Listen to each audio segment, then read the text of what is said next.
The Incisor from Trials of Osiris offers the most competitive initial engagement of any trace rifle in Destiny 2. In PvE, it can debuff and hilariously overstack the mag, but for once on a trace rifle, the magic is in PvP. Incisor's perks can be stacked with abilities, exotics, and seasonal artifact mods to melt opponents with an immediate 15.5% buff that climbs all the way up to 40% depending on which method you choose. I created a unique combo for every class: Hunters, Titans, and Warlocks, and none of them need the Adept version, so all the builds should be accessible to every player through Trials of Osiris rep alone. The only thing it'll take from you is forgetting what you think you need on the new Incisor Trace Rifle. But let's start with the stats before we go over the perks in PvP and then PvE. Incisor is a strand adaptive frame trace rifle, currently the only legendary frame of trace rifle available. Adaptives all fire at 1000 RPM and have an optimal TTK of 0.73 seconds against any resil. Now, that right there has always been the biggest holdup for me. No matter what the stats look like, 0.73 seconds on trace rifles compared to instant or near instant speed of shotgun, snipers, and fusions has always been a problem, especially when we're talking about special ammo. Most auto rifles hit around 0.8 seconds. An aggressive burst pulse is exactly 0.73 seconds, and sidearms and SMGs are around 0.6 to 0.7 seconds. Now the difference is that these trace rifles have been buffed to be much easier to use optimally than a 4-burst pulse rifle hitting all headshots, and they can do so much further than those close range weapons, particularly this trace rifle, Incisor.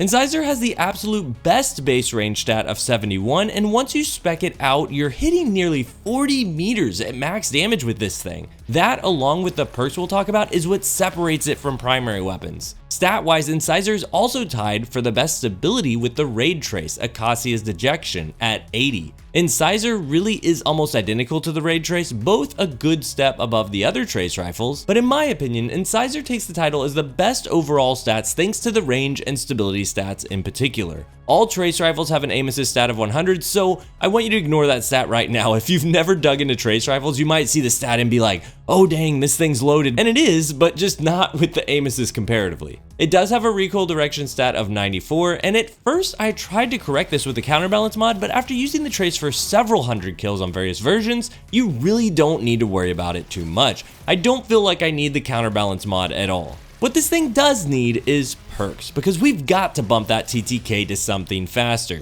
Fortunately, Incisor has the perks to do it. We'll start there in PvP before jumping to PvE because, quite frankly, I've been completely blown away with how competitive this trace rifle is with the right setup. At first, I went for all the typical stuff: dynamic sway, perpetual motion, zim moment, tap the trigger, target lock, encore, and kill clip. But let me tell you a secret up top.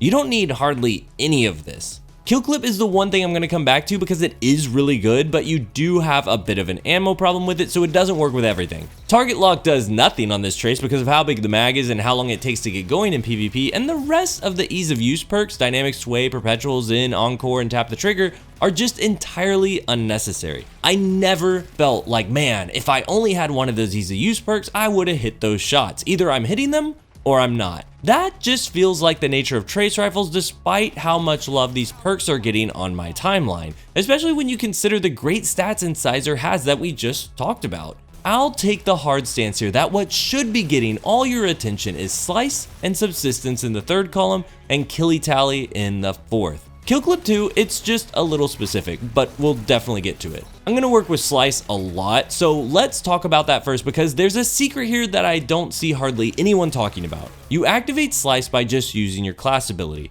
Once you do, you've got 8 seconds to sever up to 5 targets. Now, sever is going to make your enemy send out 15% less damage than normal. This alone is fantastic, and at first I really leaned hard into this alone as the unique thing that Incisor would do.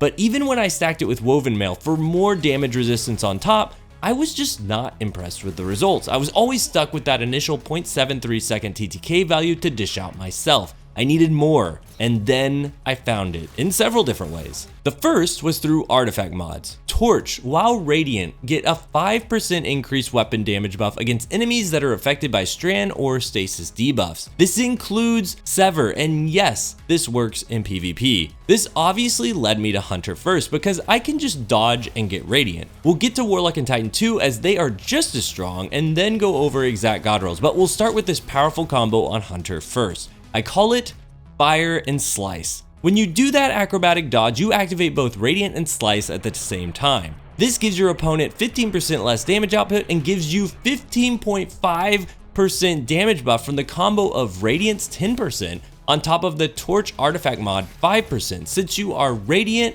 and hitting a strand debuff target.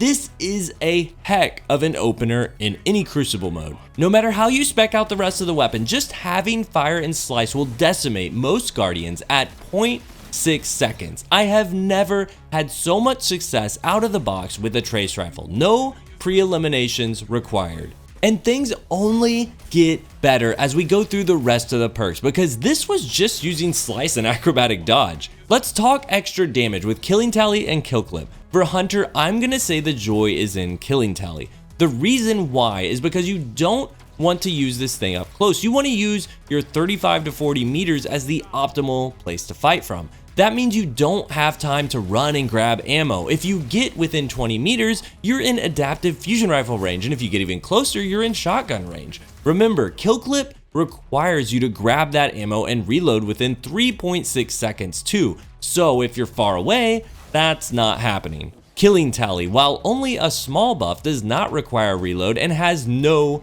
timer as long as you keep the weapon out and don't reload.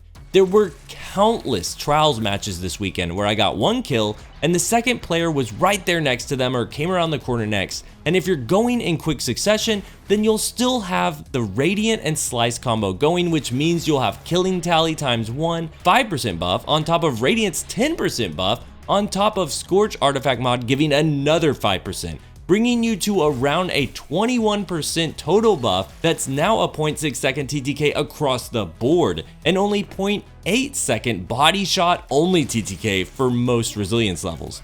That's nearly the TTK of what 100% crits looked like earlier, but now you hardly have to aim.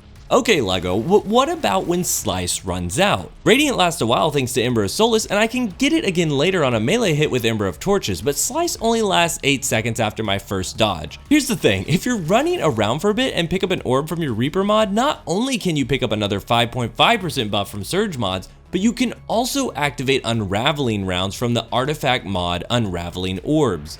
This keeps the 5% buff from Scorch added on top of Radiant because you've got a new strand debuff going, and you'll still have any Killing Tally buff since it doesn't ever go away. And now you've got Unraveling damage as well. It's like a total 28% buff and then some with all the damage. More than Weapons of Light or Being in a Well will give you. This can all happen after just one kill. That's insane. Okay, Slice and Killing Tally on Hunters. What about Warlocks and Titans? How does this even translate? Let's start with Warlock since it's the most similar. It's still Fire and Slice, but more like Slice and Dice, and Dice because it just keeps going. We're still rocking Slice and Killing Tally, but for different reasons. This is an overall more consistent power ceiling than Hunter was, but you don't start the engagement with everything like you did on Hunter. You build up to it thanks to the Cenotaph Exotic. Y'all, I was sleeping on this thing. If you've never used it, it puts Actium War Rig auto rifle reload on Titans to shame. It just auto reloads your trace ridiculously fast from reserves passively at all times. Okay, real moment here. I got to a point on this trace where I was frustrated with Killing Tally because I wanted Subsistence to do more auto loading for me. You can do that, and if that's the only role you got, Subsistence Killing Tally is not bad on any class, but I was frustrated with Incisor in particular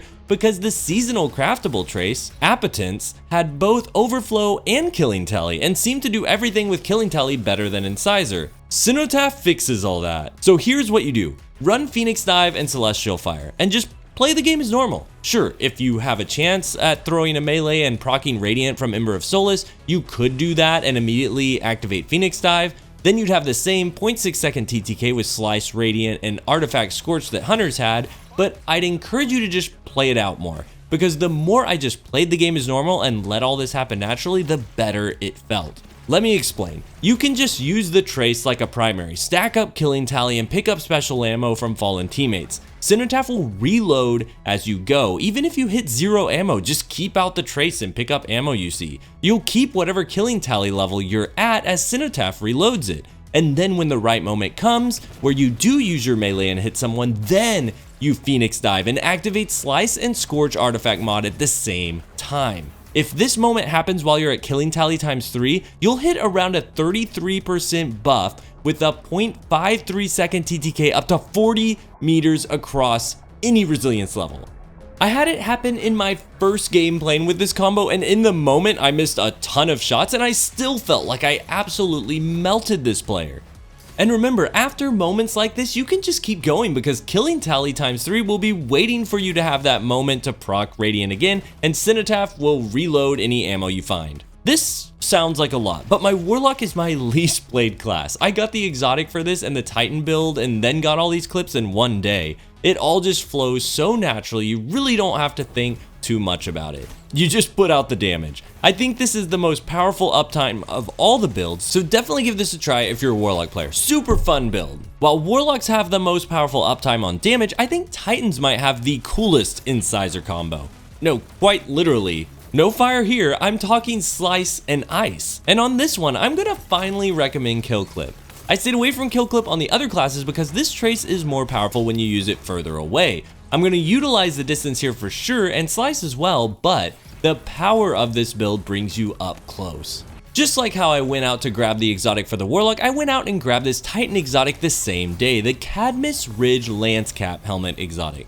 Someone DM'd me about this quite a while ago for how broken it was in PvP, and I don't blame them. When you're behind a rally barricade on a Stasis Titan, you will spawn a throwable Diamond Lance after hitting only 3 crits, no matter the weapon. Do y'all know how easy it is to hit 3 crits on a trace rifle? There is so much opportunity here. Check out the loop for how many things stack together with Incisor in particular. First, be sure to run 3 times Strand Surge mods on your legs and a Reaper mod on your class item. You throw down a rally barricade. This activates Reaper for later, and Slice activates right when you put down the rally barricade as well. You can now debuff targets 15% outgoing damage while you aim for just landing 3 crits. You're not even going for kills. You've got a ton of help to hit those crits too, because standing behind a rally barricade automatically gives you 50% flinch resistance and 10% further damage fall off distance for your own shots. So those 3 crits spawn a Diamond Lance, and you've got plenty of ammo left over for later. You grab that Lance and go full on brain off Titan mode. Freeze anything you see with the Lance, even Guardians in their super, then you've got options. You can just slide through them if you're in a hurry and run your stasis fragment of choice for shattering crystals, or you can use your trace rifle, which has 10% increased damage against frozen targets because it's a special weapon, and get the kill to activate Kill Clip. Now you're right next to the enemy, so Kill Clip makes sense. You grab the ammo, grab the orb you made from your Reaper mod you got ready earlier, reload, and you've got Kill Clip's 25% on top of Strand Surge times 3 5.5%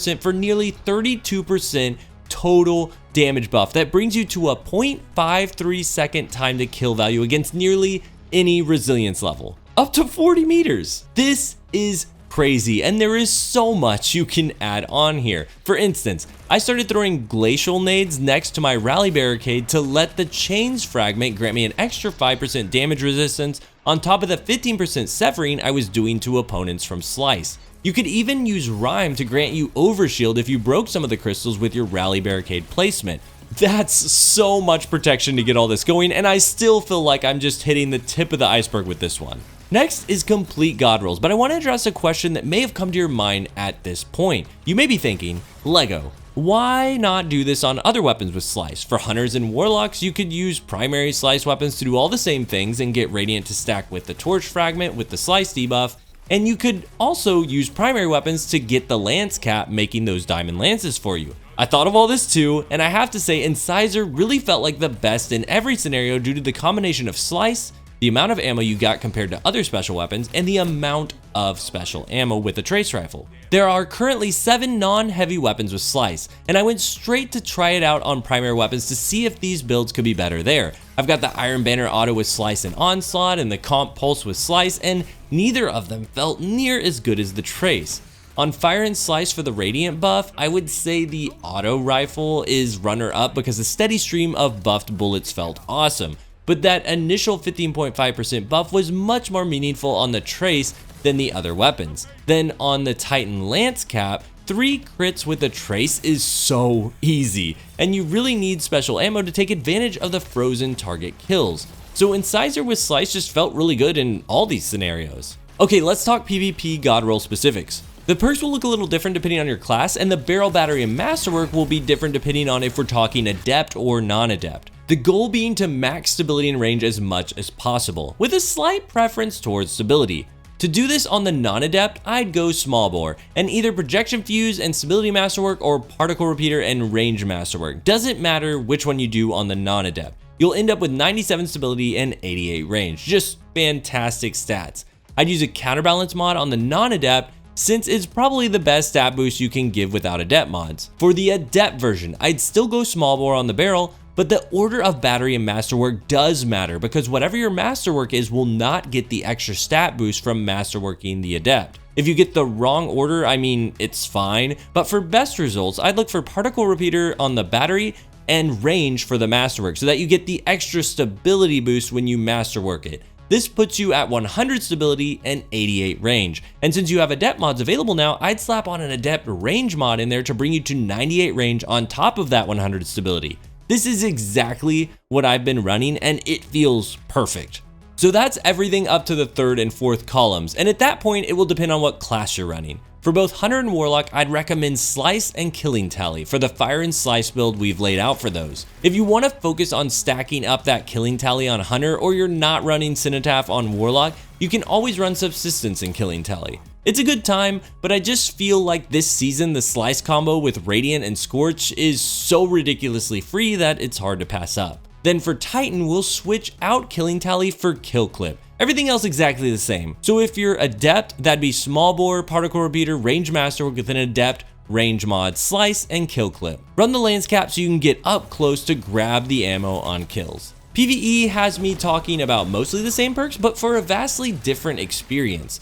In the third column, I'm looking at Slice, Envious Assassin, and Subsistence. Slice, because outside the debuff, you can use the same combo that worked in PvP to work in PvE with the Scorch artifact mod, granting you an extra 5% damage bonus whenever you have both Slice and Radiant up. Envious Assassin is amazing on this because the magazine is already so large. If you slay out with a sidearm or auto rifle or something in your other slot, then when you switch back to the trace with Envious Assassin, you can have up to 260 in the magazine.